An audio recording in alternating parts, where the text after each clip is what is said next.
ดพวกข่อยคือกูดมางงมาแงงเจ้าลืมไปเจ้าเมาเหล่าแห้งแห้งลมใส่ไฟตอนแรงทงเลยไฟใหม่ในทรงฝรั่งย้อนผิดหวังแล้วมากินเหล้าให้ขอบใจเด้อต้องทำด้วยเอื้อพูดขอบใจกันแล้วกันเอาบันนี้เขาเชื่อฝากไปอารมณ์สุดใหม่ๆกันบันนี้หากเคยมีน้ำกันมาโดดๆนานๆทำอิดกระหวานเป็นบอฮักไฟกระยาเป็นบอทำอิดจะว่าเจ้ากระหวานทุกอย่างเจ้ากันยิ้มทุกอย่างแล้วล่ะเลยยิ้มเป็นแฟนอะไรบ้างเพี้ยนหนาวปวดเวลาหางเครื่องไปไหนบอกเบยิ้มมันแสดงว่าคนนั้นบ่ได้อาบน้ำแสดงเบิ่งสังเกตต้องใส่กันคนบ่อาบน้ำเขาเจ้าจะบ่มักยิ้ม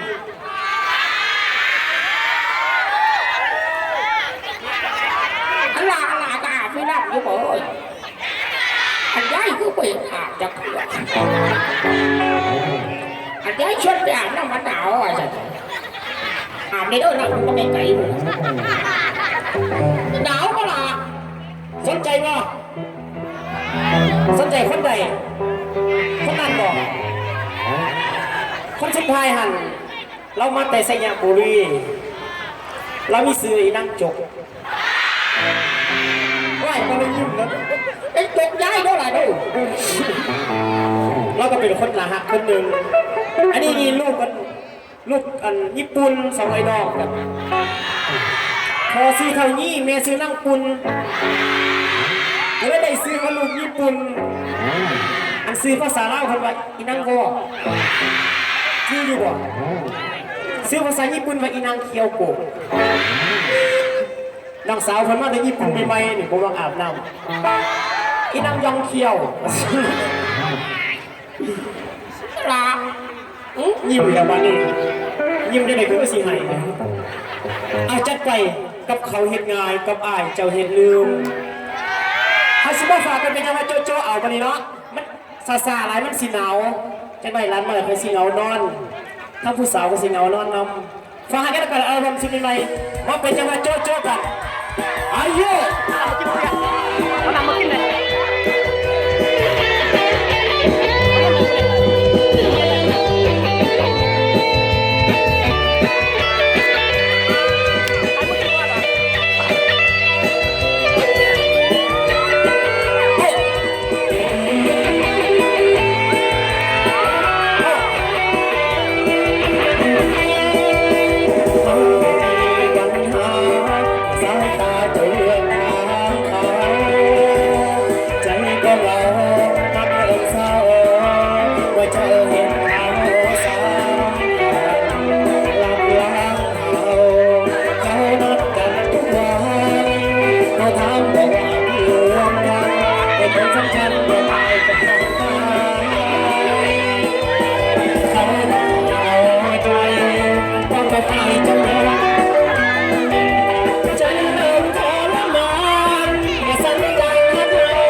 จะเพื่อ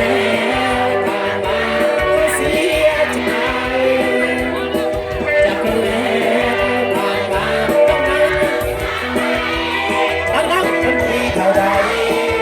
ลำลองก็จะเดียวเห็นหน้าตาดีมันเยอะให้เดียสาของเราความใจทุกอย่างเรียนแล้วนี้หักหมดใจก็ให้หมดใจดวงนี้มาหูสึกอีกทีไม่เป็นของดีที่สุดเห็นหน้าใสใส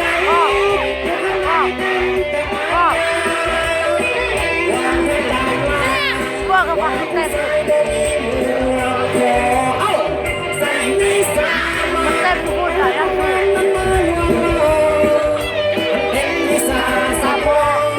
มึงอาศิพรผู้ยิ่งหายใจซื่อใสอยู่ข้างในเป็นลวนลายหลอกลวงผู้ชายจากคนแล้วที่ต้องอาสาใส่ไม่สามารถเอาไปบ้านมาเรื่องภาษาหลายคนตักเป็นแม่เมาที่บินเข้าไปในกองสายก็จะเริ่มก็ทำอะไรก็ทำงานก็สวม